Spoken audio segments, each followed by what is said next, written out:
Miskien het jy 'n sin vir dringendheid nodig en daarmee kan ek jou help.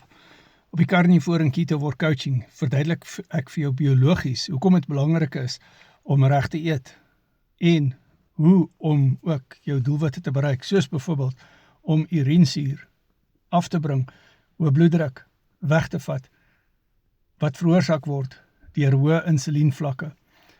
Ek verduidelik ook vir jou hoe om die Carnivore reg te doen. En wanneer jy hierdie biologiese goed verstaan, soos byvoorbeeld dat jou inflammasie opgereguleer word deur hoë insulienvlakke, dan begin jy besef dat wat jy in jou mond sit om te eet, het jy volle beheer oor.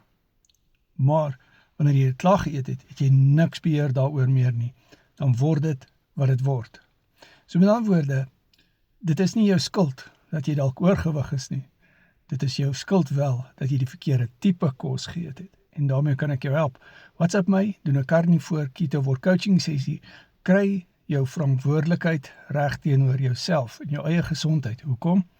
Want jou verantwoordelikheid teenoor jouself reflekteer terug na jou familie en jou geliefdes toe. Jou grootste geskenk wat jy hulle kan gee, is jou eie gesondheid. En in die meeste van die gevalle kan jy dit verbeter.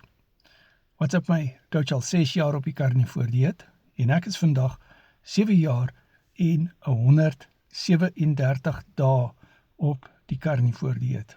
Ek het my eie nie-alkoholiese vetterige lewer omgekeer deur verantwoordelikheid te vat vir my eie gesondheid en 'n sin vir dringendheid te kry. Kry 'n sin vir dringendheid oor jou eie gesondheid. WhatsApp my.